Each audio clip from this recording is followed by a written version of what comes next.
My mom pulled my wife aside at dinner and said, "You'll never understand how hard it is being part of our family." My wife didn't flinch. She stood up, tapped her glass, and read a full list of everything my mom had done behind my back. And who else knew? I didn't even know my wife had printed the list. That's the part that keeps echoing in my head. I didn't know she had it in her purse the entire time we were driving to my parents' house, folded up between a pack of tissues and a travel-sized bottle of Advil. She didn't mention it when my mom hugged her too long at the door. She didn't flinch when my dad offered her that strained, passive-aggressive wine he knows gives her migraines. She just smiled, said, "Thanks, Harold," and took a polite sip. I thought we were just surviving another family dinner. Turns out she was preparing for war, but I'm getting ahead of myself. My name's Ian. I'm 34, male, married to Nora, 31. We've been together 9 years, married for 4. She's my best friend. Calm, sharp, emotionally fluent in a way I'll never quite catch up to. She's the kind of person who'll sit through a boring work event just to support me, then remember the names of everyone's spouses better than I do.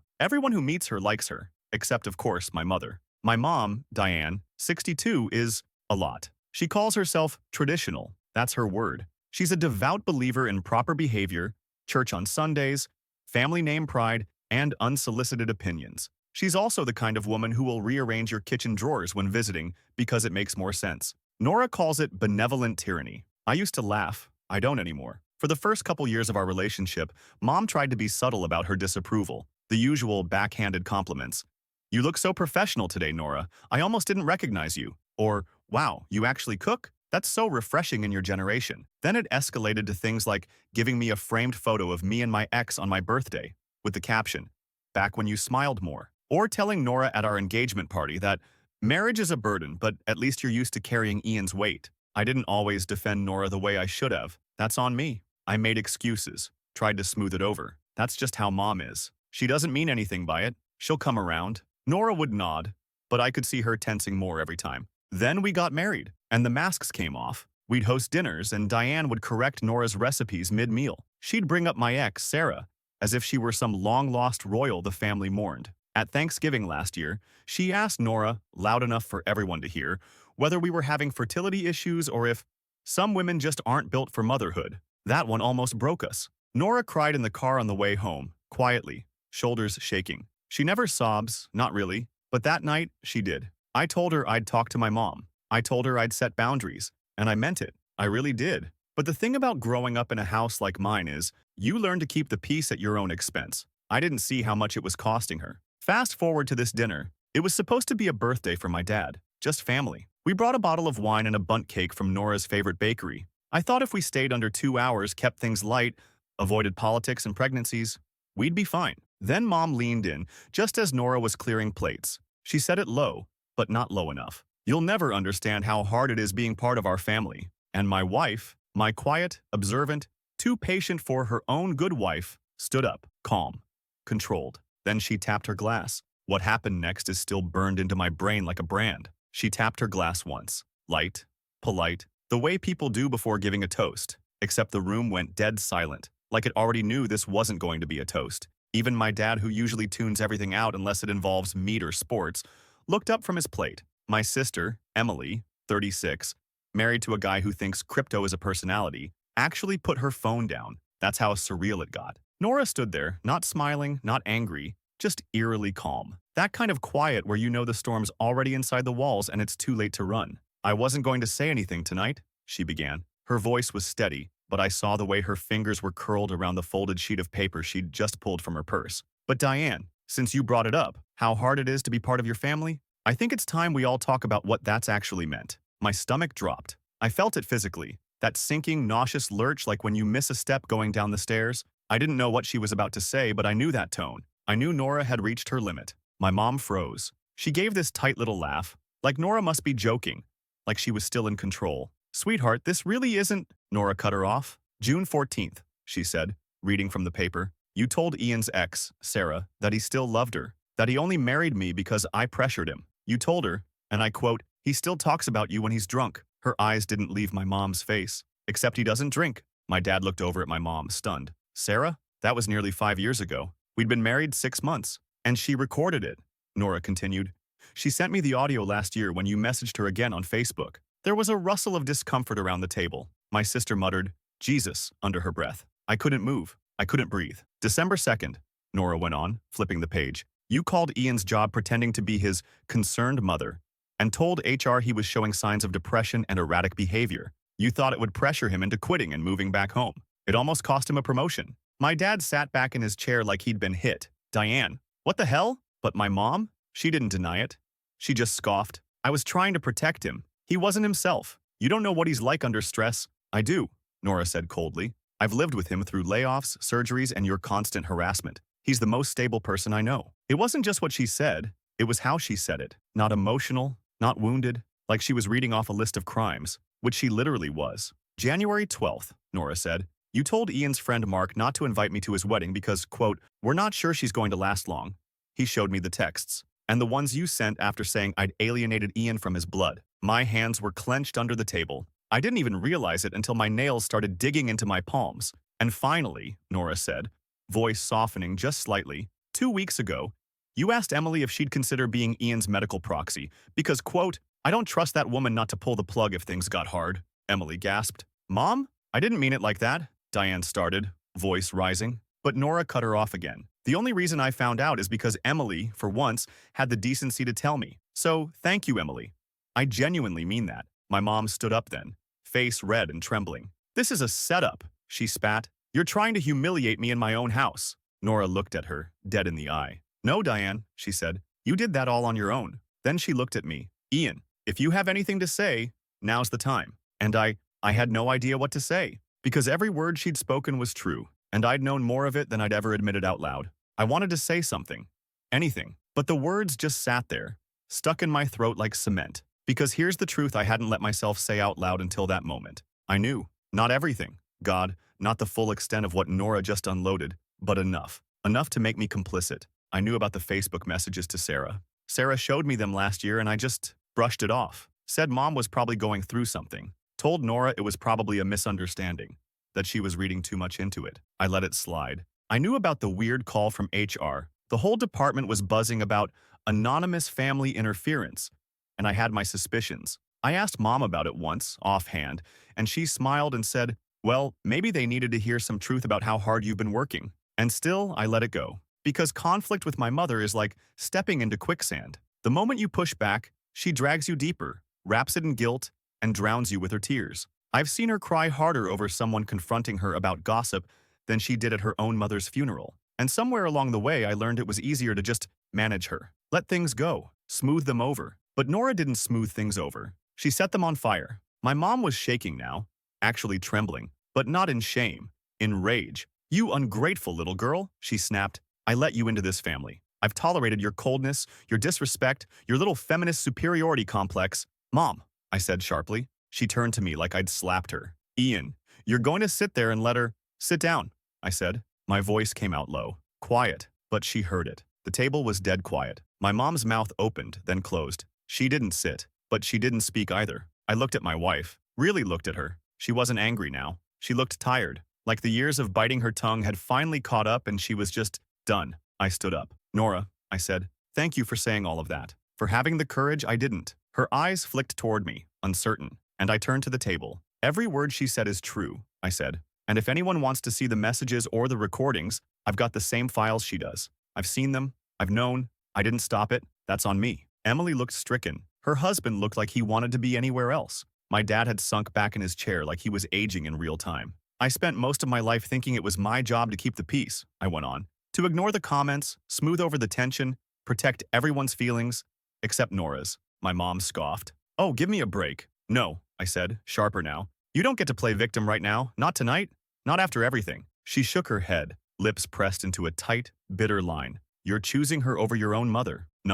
I'm choosing the person who actually treats me with respect. I'm choosing the woman I married. I'm choosing sanity. She stepped toward me. You're a coward. You let her turn you against your family? I took a step back. Stop. You don't get to do this anymore. Not to me, and not to her. For a moment, everything was suspended. Time, sound, everything. My mom looked around the room like someone expecting a rescue that never came. No one jumped in, not even Emily. My dad stayed slumped in his chair, staring at the table like it might swallow him. Then she laughed. Sharp and bitter. You think this little scene makes you brave? She sneered. You'll regret this. No, I said quietly. I think I'm finally waking up. She grabbed her wine glass, drained it in one angry motion, and stormed out of the dining room. The sound of her heels echoing down the hall was the most satisfying silence I've ever heard. Programa ChatGPT skazala, we didn't leave right away. That's the part people don't get. How weirdly still everything feels after a nuclear moment. You'd think we'd storm out in some blaze of righteous glory, but no, we just stood there.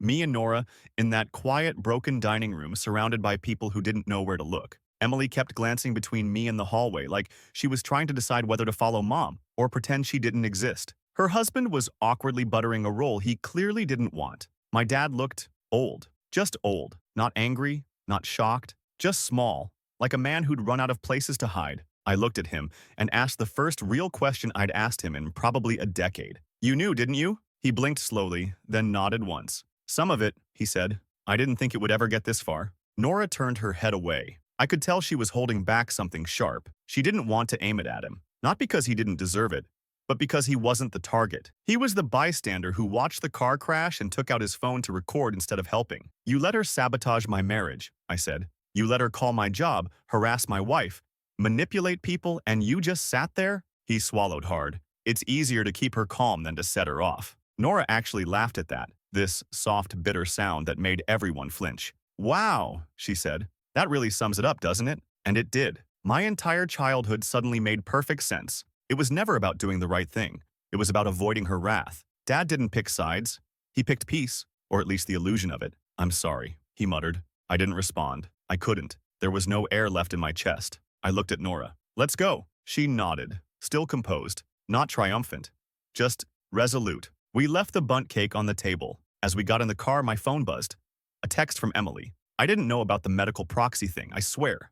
I'm sorry. I stared at it for a long second, then turned off my phone. I didn't want apologies.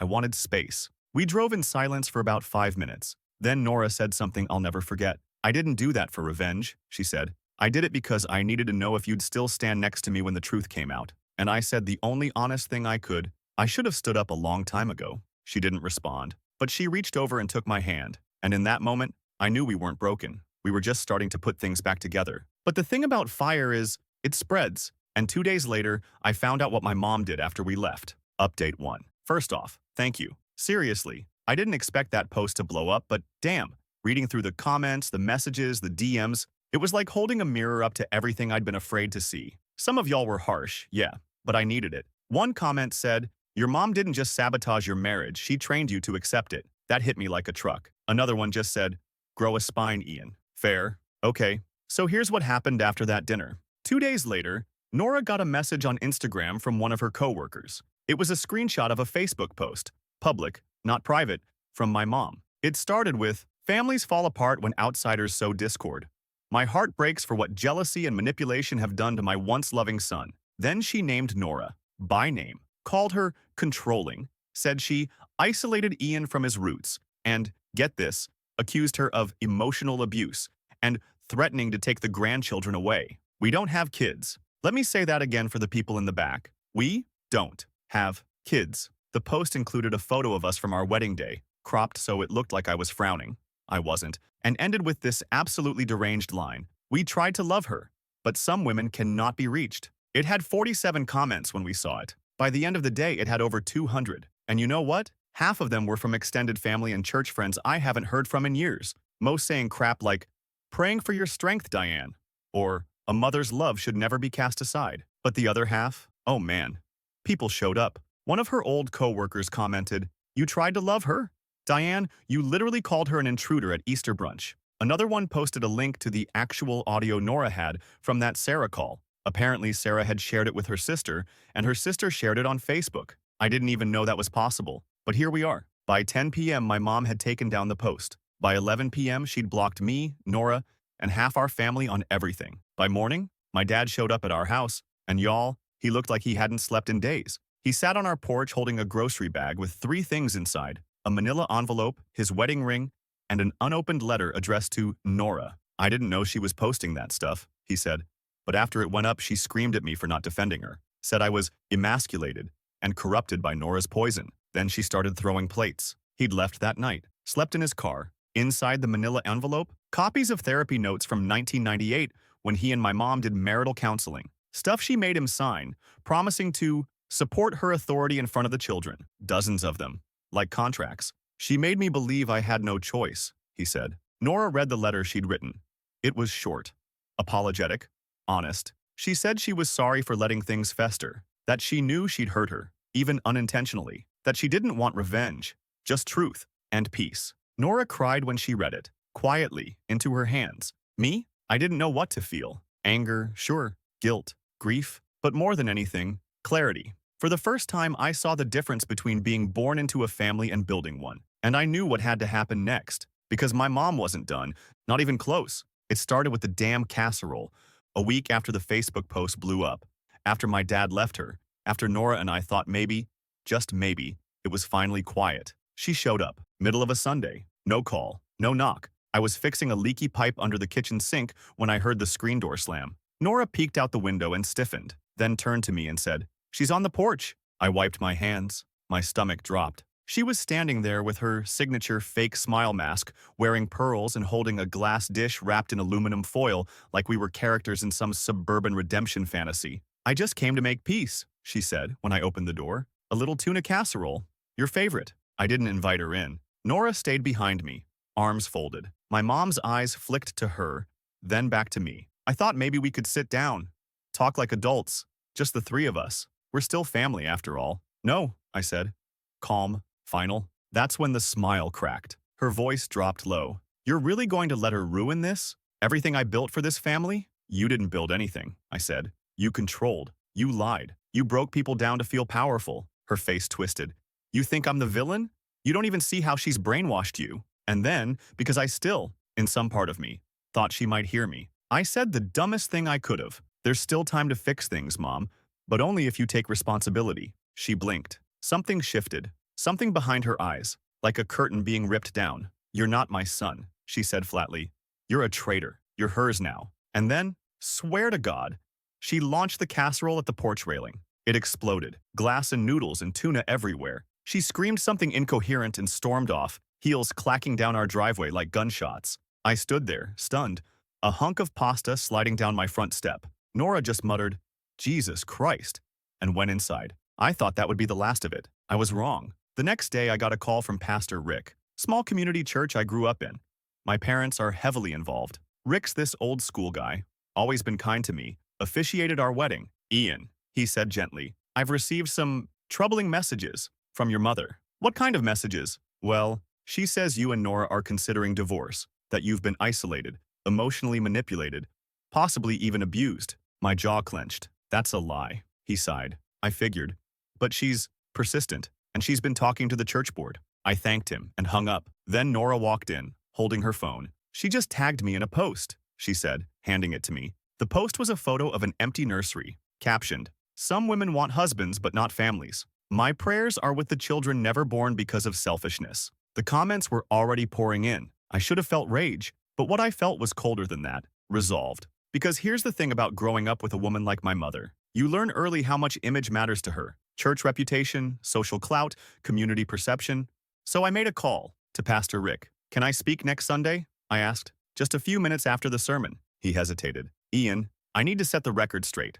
Not with anger, just truth." He paused, then said, "I'll make room." Nora didn't ask me to do it. She didn't even encourage it. But when I told her what I planned to say, she kissed my hand and said, "Make it count." And, oh, I did. We walked in just before the second hymn. Nora wore a simple navy dress. I was in the same jacket I'd worn to our rehearsal dinner. It still smelled faintly like her perfume. The church lobby felt weird, like people knew something was about to happen but didn't want to admit they were waiting for it. Whispers, half smiles, avoided eye contact. We took our seats near the front. A few older ladies nodded stiffly. Emily was there too. Sat on the opposite side with her husband, arms crossed, eyes flicking toward us every few minutes like she wanted to bolt, but couldn't look away. My mom was already on the platform with the choir. She didn't acknowledge us, just kept her chin lifted, that practiced smile frozen in place like she was posing for a statue that would eventually be carved in resentment. Pastor Rick delivered his usual calm, hopeful sermon. About grace, about reconciliation. I wondered if he picked the topic on purpose or if God had an ironic sense of humor. Then he cleared his throat and said, "Before we close today, Ian has asked to share a few words." The room shifted. Some people perked up, others tensed. A few turned to glance at my mother, whose face had gone rigid. I stepped up to the pulpit. Not shaking, not angry, just done. "Hi, most of you know me. I've been part of this church since I was a kid. Youth group, summer retreats, even helped paint the nursery once when I was 16 and thought manual labor was how you earned salvation points. A few people chuckled. Good. I glanced at my mom. She was staring at me like she was trying to will me into silence. I want to talk about family, I continued. Not the pretty kind we frame on Christmas cards. The real kind. The messy, complicated kind. And I want to tell you something I've learned painfully. Silence doesn't protect peace.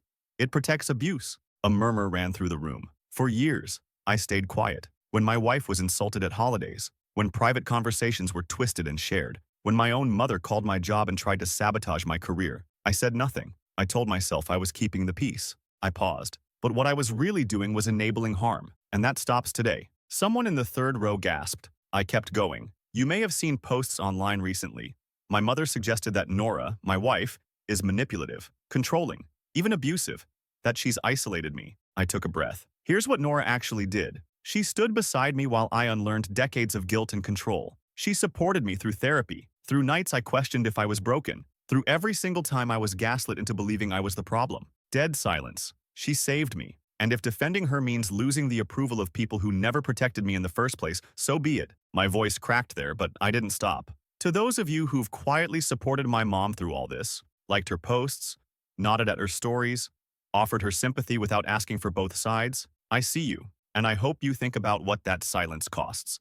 Because it costs a lot. I stepped down. My mom didn't move. Her jaw was clenched so tight I thought she might shatter a tooth. Nora stood up beside me. We walked out. By the time we reached the parking lot, I had 14 missed calls. 3 from Emily, 1 from my mom, 10 from people I hadn't heard from in years, 1 voicemail from Pastor Rick. That was hard, but maybe necessary. I hope this church learns from it. But the best call came later that night. It was from someone I hadn't expected. My cousin Jonah. We hadn't spoken in over a decade. He was the only other person who'd ever stood up to my mom, and she excommunicated him for it. His voice was shaking. I saw what you did, he said, and I just wanted to say thank you. You said everything I couldn't. That was the moment I knew this wasn't just about me anymore. This was about a pattern finally being broken. Update 2. Let me start by saying I really thought she'd retreat. After the church speech, after the Facebook takedown, after my dad moved into a damn Airbnb, I figured my mom would go quiet, lick her wounds, maybe play the martyr for a while. That's her usual pattern. But no, what happened next was a full-blown scorched earth meltdown.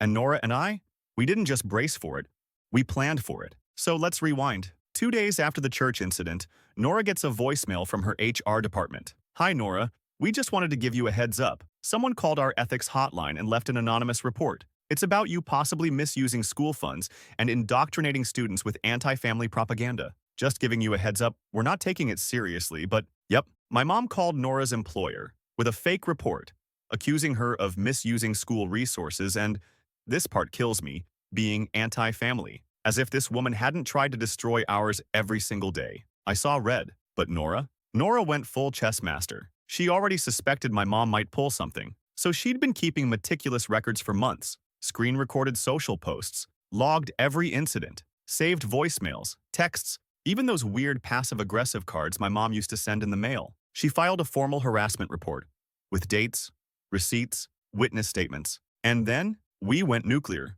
We wrote a cease and desist letter, but not just some random printable one from the internet, no. We had it drafted by a lawyer friend who owes Nora big for helping his daughter get into a STEM summer program. It was brutal. Legal language so cold it could cause frostbite. It detailed every instance of harassment, doxing, workplace interference, public defamation, and emotional harm. It included screenshots, audio, the Facebook post, everything. And then we mailed it certified to my mom's house and to Emily's, because Emily had been feeding her screenshots. Yep, we found out. Not only that, but Emily had been leaking info about our work schedules, social media activity, and even our vacation plans. She was basically acting like a mole because, as she later texted, I just thought mom deserved to know what was happening to her family. So Nora added her to the letter too. Harassment doesn't need to come from one person. It can be supported, encouraged, and sustained by a network. And Emily was part of it. The day after they received it, my mom showed up on our lawn, red-faced, shaking, with a manila envelope of her own. She screamed at the door for 5 solid minutes that Nora was a vindictive witch, that I was being held hostage, that the church had called her in tears. They didn't. Pastor Rick actually told me she called him 3 times and he screened her every time. Then she shoved the envelope through the mail slot and stormed off. Inside, photos. From my childhood. Me as a baby. Me in Halloween costumes. Me with Sarah, my ex. Scribbled on the back of one before she took everything. I don't know what broke in me then, but I felt it. That night, I sat Nora down and said, I want to go no contact. Official, legal, total. She nodded. I already looked into it, she said. Restraining orders ready when you are. And just like that, I chose my wife. Not with words, with boundaries. Next part, we serve her the papers. In public, in front of the one audience she truly cares about. Let's just say, she brought a casserole to the wrong charity auction. It was the Rotary Club Charity Gala. You have to understand, this wasn't just an event to my mom. This was her Oscars. She's been chairing the silent auction for 10 years. Has her own monogram table tent. Wears the same faux Versace shawl and pretends she didn't rehearse her spontaneous speech in the mirror for a week. It's her social cathedral, so that's where we served her. Let me back up. After she left that envelope full of weaponized nostalgia, I called the lawyer. We finalized the restraining order, had it prepped, signed, and ready. And then Nora, God bless her dark little strategist soul, said, let's not just send it, let's deliver it where it'll hurt. She knew my mom would be at the gala, knew the exact table number, knew the guest list, because Nora used to help plan it before my mom started forgetting to include her on the committee emails. So yeah, we had the server do it, a quiet man in a crisp vest, holding a folded document on a silver tray. He walked over just as the MC was calling my mom up to present the next item, a hand-painted birdhouse donated by one of her bridge friends. She was mid-smile, accepting the mic, when he stopped in front of her, leaned in and said calmly, "Ma'am, you've been served." She froze. Everyone froze. The mic picked up the rustle of papers and the gasp she made when she saw the heading, Restraining Order. She stared at it like it was in another language. Then she turned, slowly, theatrically, toward our table in the back corner. Nora and I were already standing. She didn't say a word, just crumpled the paper in her hand and walked off stage, heels snapping like gunshots, the crowd murmuring behind her. Emily followed her out, mortified. The rest of the night, honestly kind of beautiful. Nora and I danced. People came up and thanked us. Turns out we weren't the only ones she'd bullied. Not by a long shot. The president of the Rotary Club came by our table around dessert and said, she's been a storm cloud on this event for years. Thank you for clearing the sky. I almost cried. When we got home, we found Nora's inbox flooded. Old coworkers, mutual friends, even Pastor Rick's wife. One message stood out. I saw what you did. I didn't know it was possible to stand up to someone like that and survive. You're braver than anyone I know. That was the night we slept like actual babies. No texts, no voicemails, no anonymous calls, just silence. But then, 3 days later, something worse than rage showed up. A letter, written by hand, from my mother.